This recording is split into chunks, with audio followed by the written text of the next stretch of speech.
Hey Emily, how's it going, girl? Ooh, I hope you're doing well today. This October 1st, 2018. Yeah, it is clearly autumn now. I went and visited La Prisma yesterday. I visited La Prisma yesterday twice. Did I go yesterday? Yeah, I think I did. And took some photographs there. I'm really enjoying using my camera to take photographs while I'm walking around the mission. I'm finding that I can get my exercise in and do some artistic work with my photography at the same time. I'm also committing more to photography, more energy and more time. I'm really enjoying taking selfie photographs and learning about my new camera. I'm just, enjoying all the details and all there is to learn. There's a lot to learn about taking photographs. I have yet to really focus on ISO and aperture and other things like that. There's just so much to explore. It's just wide open. I mean, even right now, while I'm posting photographs on social media, I am having trouble figuring out resolution sizes, resolution and sizing and pixels, length and width. It's so puzzling to me. I really want to get to the bottom of how I can put together a nice profile picture and a photograph, and it takes some thought and consideration. And what's interesting is that a lot of the social media outlets, they have different standards for showing photographs. They show photos in different dimensions, different resolutions, and somehow I've got to come to grips with that and try to understand how to get the best quality photo out of the social media outlet that I can. So that in itself is a discipline. And it's going to help me with my photography. And so, I'm really pleased that it's there. I'm really kind of surprised about how much time photography takes. It's not something that a person like, I mean, a lot of people don't spend a lot of time doing it, but it's really easy to spend hours and hours and hours, at least for me, to spend hours and hours and hours putting together my settings on my camera, and then going out to location, and then taking photographs, and then coming back and then doing some post-processing, right? I've got to crop, adjust image resolutions and sizes, and I add effects and color, and all that stuff takes time. It's not instantaneous. And in a way, I'm kind of glad about it. I'm glad it takes time because, it's for me, it's about a commitment to photography, a commitment to a hobby that I enjoy. And it's also what's also great is that it is a way to communicate and express ideas, creative ideas to friends and family. And, in a way, it is a kind of communication. It is a visual communication mode. And, you know, given that I'm interested in all types of communication, it's a natural unfolding of sort of what I'm working on right now. So I'm glad for that. So I'm really excited about fall and autumn being here. This morning I had a bowl of oatmeal, and it was flavored with pumpkin pie mix. That's right. I had a fall, spicy, warm, cinnamony, pumpkin flavored bowl of oatmeal today, and I really loved it. That pumpkin pie mix, I don't know, I just get it in a can, and I scoop the pumpkin pie mix into say, smoothies or onto my cereal. And it just brings this warm, squashy, sweet flavor to my food. And I'm just really loving that. And I'm also drinking more coffee and tea. I picked up some creamer from the Trader Joe's. This is a non-dairy creamer. I think it's made of coconut milk, and I'm really enjoying it. Partly because it has so very few calories that not only is it vegan and plant-based, but it has so few calories that I can actually use it. I put a cap full of it into my coffee, and that's enough to cream my tea or coffee up. And it doesn't add that many calories. I think it only adds like 2 calories a capful, which is negligible. And so it makes it nice and easy. You know, how nice is it for us to live in a world where other people prepare our food for us, essentially creating this wonderful creamer according to my exact specifications, low calorie and plant-based. And it works, it works halfway decent. And, I just want to thank all the inventors, the food scientists who've come together to produce this amazing array of foods that I enjoy and are tasty. I've recently been exploring hot sauces, and I just enjoy salsa and, that picante hot flavor. And there are just so many hot sauces to choose from. Isn't it wonderful that so many people are also focused on hot sauce and picante sauce, so that, there is just really no shortage of variety and heat and flavor. It's really spellbinding, and I'm so grateful. It's great to live in a world where people are cooperating with one another and serving each other and helping each other sort of develop their interests. I didn't actually manufacture the camera that I use, nor did I pick and produce and manufacture the food that I eat, but other people did. They were nice enough to design and put together these amazing tools and resources for me to use. And also, I can afford these things. I can afford the food that I eat. That hasn't always been the case. Early man, human beings have been living for 200,000 years. And by that, I'm referring to Homo sapiens. And, it's not always been that easy to get your hands on resources and things to pass the time, which are enjoyable. Just 100, 200 years ago, many people were living out of doors, and they were scraping by for their food. Maybe they were engaged in subsistence farming, and they were eating whatever the land could offer them. And, a lot of them were eating lots of animals and certainly lots of plants. And, there may not have been a lot of spices nearby. And so, there was struggle.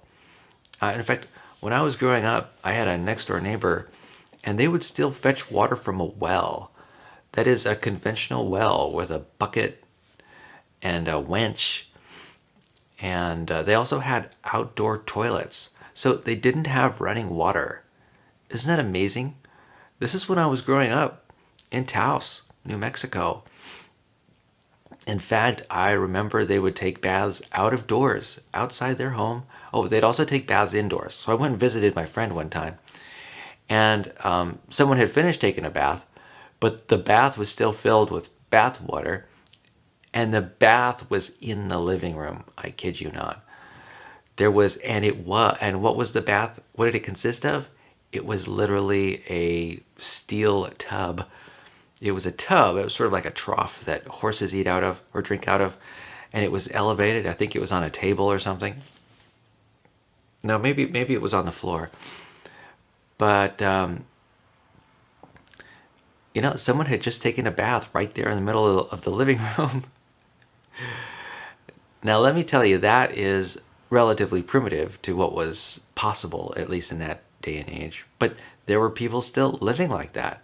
People still going to outhouses way back in 1970, which is not that long ago, and that was in America, in the United States, in New Mexico. People without running water. Now, I did go by and check that home recently, and I think the home is abandoned. I don't think anyone lives there anymore. But isn't that interesting? And it just goes to show that,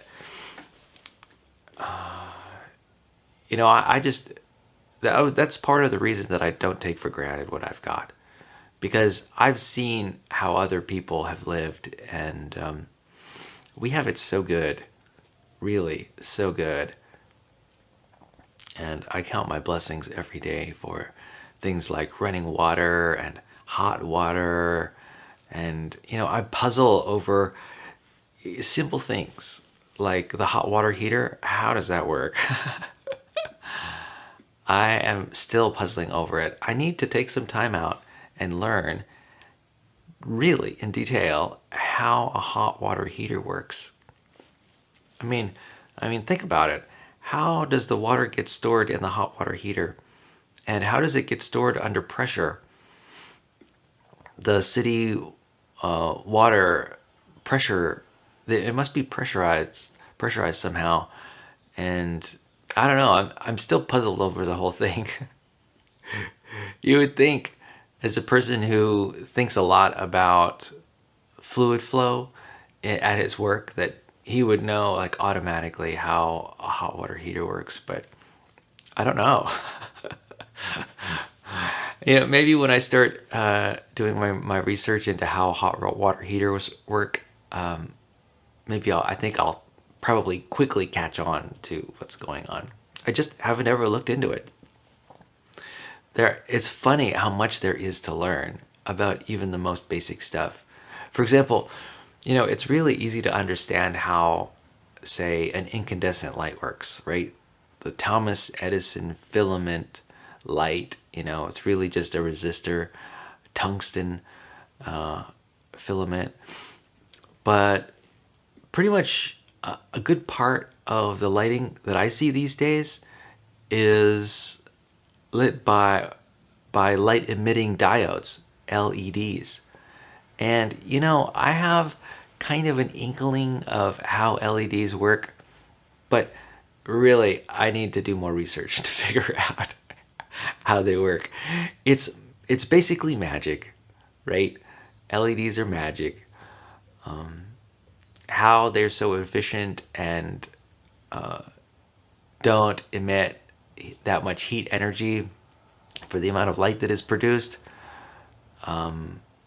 Wow, I think I need to do some research and figure out what makes them so gosh darn efficient. And what truly is the source of light? How is light produced? I can take a few guesses, but I'm really not sure how light emitting diodes generate the photons. I wonder, does it with a tungsten filament, it's easy. It's black body radiation, right? Something gets hot and it emits infrared radiation, and that radiation, as you increase the heat, emits different frequencies of light. Okay, I got that. But a light emitting diode, where's the black body radiation? Right? What's getting heated up? Oh, wait a second. Maybe nothing's getting heated up. It's just emitting light. Now, how? Now, I know how electrons emit light. Have you ever heard of Bremsstrahlung? Yeah, that's just what happens when electrons accelerate and decelerate. And the break in the bending of the electric fields emit light. photons. Photons are nothing more than electric field lines. That is undulating electric and magnetic field lines. Now, how does a light emitting diode produce that?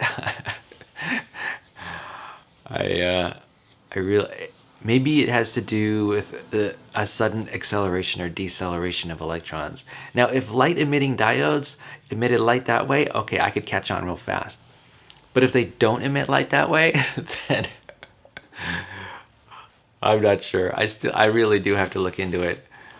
So it's so funny that there are things all around us and we just don't know how they work. That was the case for me when I was growing up as a kid, right? I would watch television and it was just this miracle that was in front of me. Images flashing across the screen, and it was just this box that somehow would come alive with storytelling and images and sound. And I remember, at least at the time, a real common argument or thought was, we don't know how it works. It's funny, in life we all specialize in certain niche areas, right? I know about how something works, but my span of knowledge is only so great. We're all working together. I'm sure there are people who work inside television production companies and television manufacturing companies who don't know how televisions work too. They work in the company that produces the product and yet they still don't know. I would guess that maybe even 80% of people would struggle. That is, people who work in a television manufacturing company would struggle to explain how a television works, because that knowledge, it might even be, it might only exist in an organization in a very few number of people, or it might exist even outsourced. There's no reason to assume that the manufacturers of television sets really know how a television set works. Because companies outsource that knowledge and outsource that to other companies, right? There's so much outsourcing. So a television company outsources, say, how to make their electron beams to an electron beam company, and the electron beam company outsources how to steer electrons to another company. Every company is just assembling the products of every other company.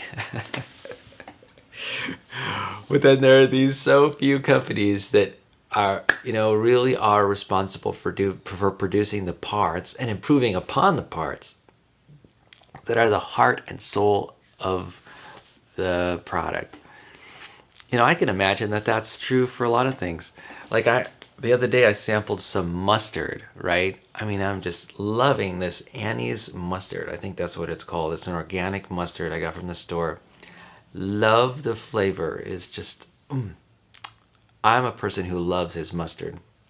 So, I was asking myself, what food scientist or chef came up with this recipe? And no doubt the secret is in the mind of one or two people. And the rest of the people are just following instructions about mixing this amount of acid with this amount of salt with this amount of mustard seed, and then packaging, using box A and combining it with box B. It's funny. I think it's really funny how, and you know what? I imagine too that knowledge may have even been so far down the chain in terms of invention that I'm guessing that many might have forgotten how it's created. That reminds me of, this whole project of going to the moon, right? In the 1970s, the United States decided to go to the moon. Or I guess we decided a little earlier than that. And we used rockets like the Saturn V rocket to launch people to the moon and other things. I could be mistaken slightly. But that was a long time ago. That was like 50 years ago, right? And so if I heard a story about, if we today had wanted to reproduce the Saturn V rocket to go to Mars using the very same technology, we would not be able to do it because a lot of that expertise is gone. It's we might have drawings, but the drawings may need to be reinterpreted or reimagined. A lot of the machinists at the time have passed away. And so, we have no access to that information, to a lot of that information that was stored in their minds. That skill set, those skill sets are gone. There are probably a lot fewer machinists today than there were back in the 1970s. And so we would really be taken to task to replicate the design and building of a Saturn V-like rocket. And I really believe that that's the case. I really believe that that's true. Now today we've got CNC milling machines and all kinds of other technology. We've got AutoCAD, right? And CAD-CAM and other amazing technologies that integrate software and machinery to produce amazing, amazing products like iPhones and smartphones and things like that. But, there are just some things that we would literally have to design all over again. If we were going to build some kind of interplanetary launch vehicle, we basically need to start from scratch, even though we've produced interplanetary launch vehicles before. It kind of reminds me of the Space Shuttle, right? The Space Shuttle was retired some years ago. And, what if someone had the bright idea of creating a new space shuttle? How would we assemble it? How would we put it together? I have a feeling that much of it would have to be redesigned. Yeah. Because standards change, materials change. Today we've got carbon fiber material. That's something we might not have used in the 1980s. And, we might want to use carbon fiber material on the space shuttle. It makes total sense. There might also be other super materials that we have, like, I don't know, that we would want to use for sure. Well, certainly like modern day microprocessors and computer chips, and I have a feeling that, if we did produce another space shuttle, we would definitely put a lot of new technology in the computing system. And I mean, right there would just require a complete redesign. Right? Because I have a feeling the space shuttle had a lot of manual controls, right? Now, I don't know anything about space shuttle design, but it was 1980s technology. And 1980s, believe it or not, was 40 years ago. And there has been a lot of technological change over the last 40 years. So anyway, as you can tell, I'm enjoying thinking about this. Well, let's see. What do I do next? Maybe I'll read the Peaceful Living passage for today. So today is October 1st. And let's see what Mary McKenzie has to say about today. All right. So October 1st, the quote for the day is, "Seize from every moment its unique novelty and do not prepare your joys," by André Gide. I'll say that again. "Seize from every moment its unique novelty and do not prepare your joys." Interesting. So the subtitle for today's passage is "Focus on Being Happy Now." You may do things you don't enjoy because you think they will enhance your life later. Instead, do things that you enjoy so that you can enjoy today. Tomorrow is only a possibility. Today is the deal. At some point in my emotional recovery, I became aware of how unhappy I felt most of the time. So I started to focus on shifting my perspective.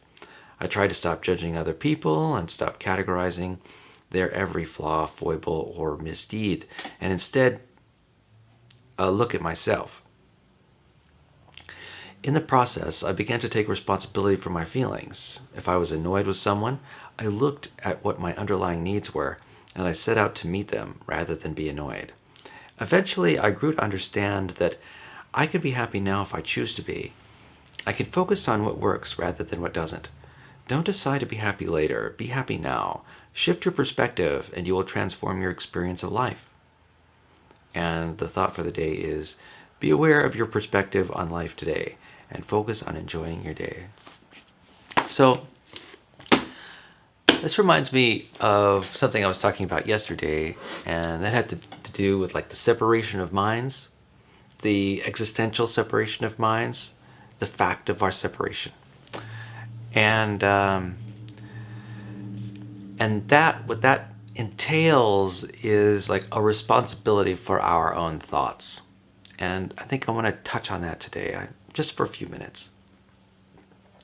So ultimately, we as individuals are responsible for curating our thoughts. That is, we generate our thoughts. Sometimes they're automatically generated, and sometimes we generate them on purpose. But ultimately, we are responsible for them. That set of thoughts that we use to explain and describe the world around us. And, it really, what life is about is us and our relationship to our thoughts, right? Our relationship to our thoughts in the moment.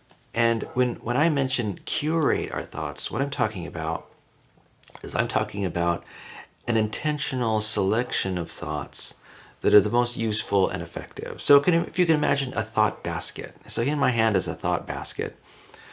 And these are the thoughts that I use to explain my world. And, I curate them. I examine them. I decide whether I'm happy with them or not. Are you happy with your thoughts about how you frame and look at the world? And you might think that, oh, wait,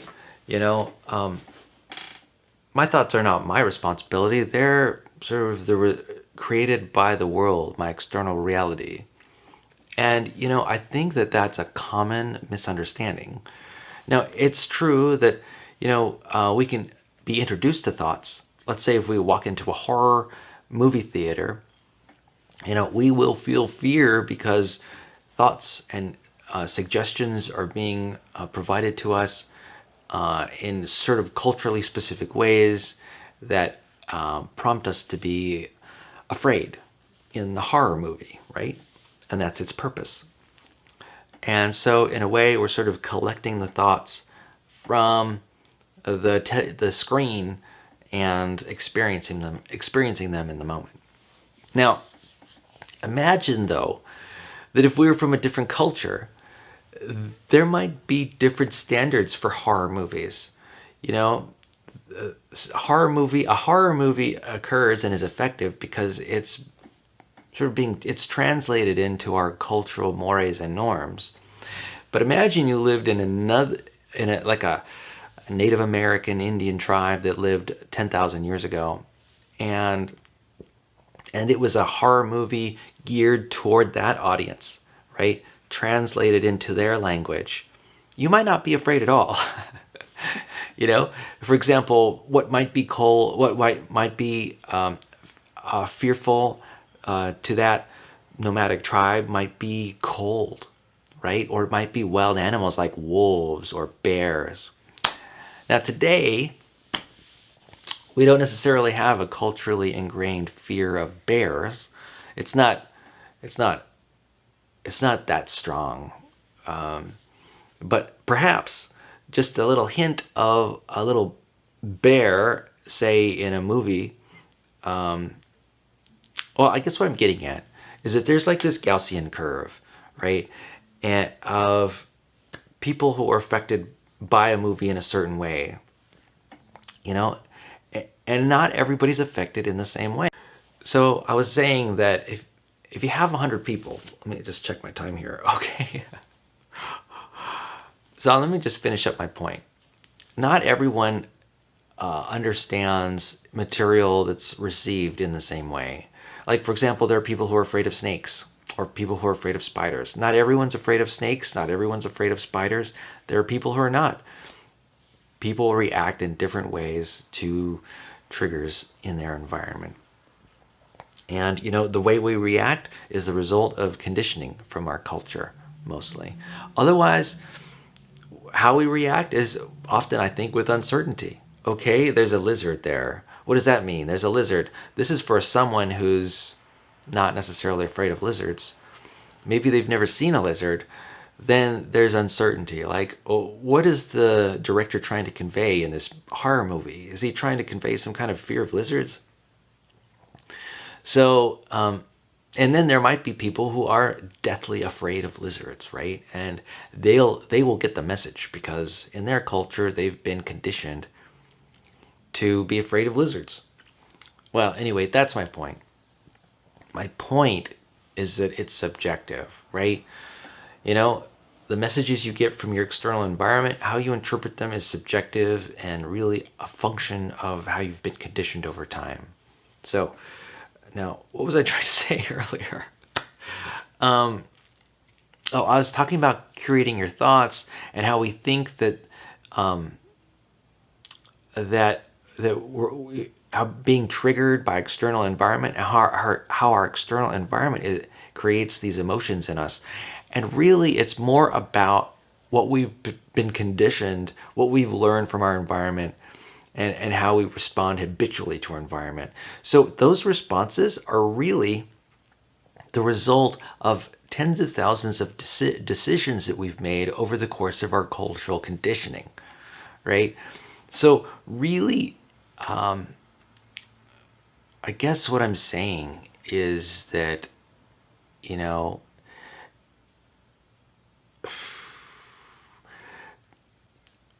our thoughts are our responsibility. They may feel somewhat automatic, and they feel automatic because we've been conditioned over time through tens of thousands of previous decisions about how to react to our external environment. And all it takes is a choice to react differently to our external environment and a commitment to that choice, and we can change how we react. We can change whether we're triggered or not. And, that might take a little practice, a little internal rehearsal, but it's possible.